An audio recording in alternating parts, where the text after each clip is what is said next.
I've been to a lot of places, man, but I can't say I've been to North Korea, nor can I say that it's ever been sort of particularly high on my vacation list. Uh, why wouldn't you want to go? If I got the opportunity, I would. If someone invited me to North Korea like later this year, I'd be like, yeah, screw it, let's go. Yeah, But I think for some, I don't know, I think some fairly obvious. Firstly, I don't think most people are aware that you can even go there. yeah, it's I no think longer the case. okay, Now it's illegal for Americans at least to go. I thought it had been illegal to go, and it had been illegal for many years. In fact, for a North Korean to have contact with an outsider, let alone an American, would have had severe consequences for them and their family because it's such a ideologically isolated country by law. hmm And I was on Facebook one day, this must have been 2010, and my buddy Ed, who I went to college with, and there's this dopey picture in Kim Il Sung Square waving in front of a tank, and I'm like, what is going on? And of course, the backstory is he met a guy at Burning Man, obviously, and there are a couple of companies that work with the North Korean government, Western companies, hmm to invite tourists. And basically, the partnership works is these companies say, we're going to vet these people, because like who you're letting in here, and they have a certain number of guides that they work with, and it was illegal, was not cheap, and you go there, and there's no other country remotely like it on Earth. hmm So it's very it's impossible to convey what it's like to be in North Korea. But I had the opportunity to go back, and then I saw two of my friends had gone since I had gone, and looking at their photos on Facebook, I was like, I can't do this again. yeah, Because the thing that people don't appreciate is that every single, you walk around and you see Pyongyang, the capital city, you see some other cities depending on your itinerary. hmm Everyone I saw, everyone is still there. Like literally, think about you go to London, you come to New York, you see people on the street, you don't know who this guy is. You don't know yeah, where, yeah, you yeah. see a tourist, you see from LA. Everyone I saw is still trapped in that prison. So that does a number on you because you think about how much your life has changed or whoever listener's life has changed, in 4 years, 6 years. Their lives cannot change. Yeah. So it's very, very bleak when you think about this, and it makes you always keep in mind the plight of the North Korean population. Yeah. I mean, so you got to sort of properly see a couple different cities?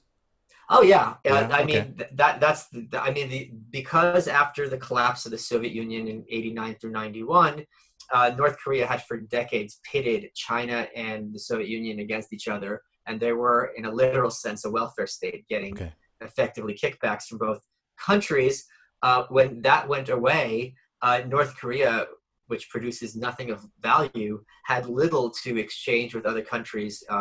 So in their quest for hard currency, meaning Chinese RMB or other forms of currency, US dollars, they're like, all right, I guess we can bring people here and have them look at it. So that is what they did, and Kim Jong Il, who's the father of the current leader of North Korea, Kim hmm Jong Un, had said, "quote We don't want hordes of tourists coming in here, polluting our land and spreading AIDS." This was one of the lines that was in my Kickstarter for the book. Okay.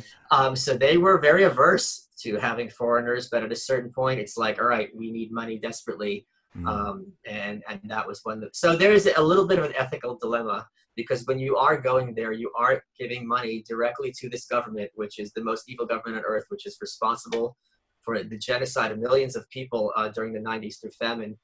So that is something you have to think about. And the Mm. way I made my peace with it is I feel that my work and discussing this issue constantly and in many forms of media. I've been on everywhere from Alex Jones to Yeah. Al Jazeera. That was so, I was like, man, this guy's going and Al deep. Qaeda. I sat down with Bin Laden. We were watching these pornos back in Pakistan, and I'm like, North Korea is pretty bad. He's like, oh God, tell me about it. Like they don't even have planes to fly into buildings. They don't have buildings. I'm like, it's terrible, Osama. Um, Man. so having covered it in like every venue and really always sticking to the message of doesn't matter what you think about Trump. It doesn't matter if you think Kim Jong Un's sister is cute. All that matters is the ongoing enslavement of this 20 plus million population that has Mm. been going on for 70 years, who have very little hope, who have to live with constantly looking over their shoulder because at any moment their entire family, punishment is family style there, Yeah. can happen. That is something that people have to always keep in mind when this issue comes up. That's crazy. So were you able to, how long were you there for? A week. A week. Okay. And were you able to sort of interact with locals and talk to Yeah, everybody? It was just like a free trip kind of thing. oh, it's not free trip. Oh, sorry. I don't mean financially. I mean, as in you were able to. No, you're Oh not no. free in Oh, any sense. So oh every okay. minute Okay. of your trip is planned for you, right? And which Okay. sounds more Okay. ominous than it is because you can easily go to London and have an itinerary where it's like, okay, here we're going to the bookstore, here we're going to the London Museum, here we're going to Tate Modern, whatever.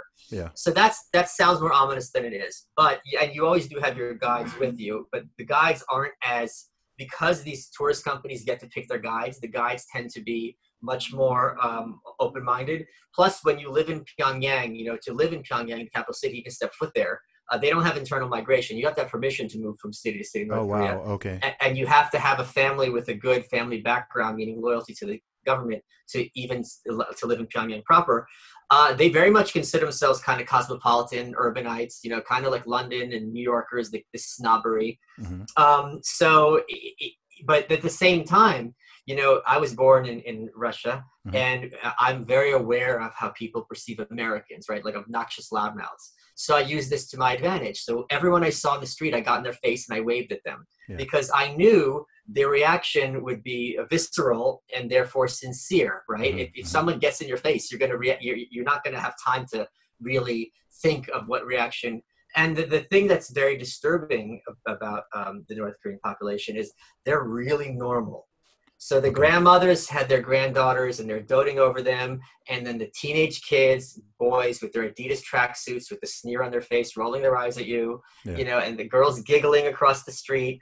It was all like you'd expect, which makes it even worse because you would think, okay, if this government has turned these people into robots without any humanity, Hmm. then it wouldn't be as bad as realizing they're just as vapid and boring as anyone everywhere else. And and that's also good in the sense that once they are peacefully liberated, which will hopefully happen very soon, it won't be as tough of a transition to have them to have a more liberal, if not a democracy, at least certainly a country where they can, watch whatever TV shows they like even Yeah. within limits and listen to whatever music they like and Yeah. not have to be concerned about, being deported to the countryside or worse because they have K-pop Hmm. on their, headphones, and they have a right to have headphones. I do not scam. Put some respect on my name.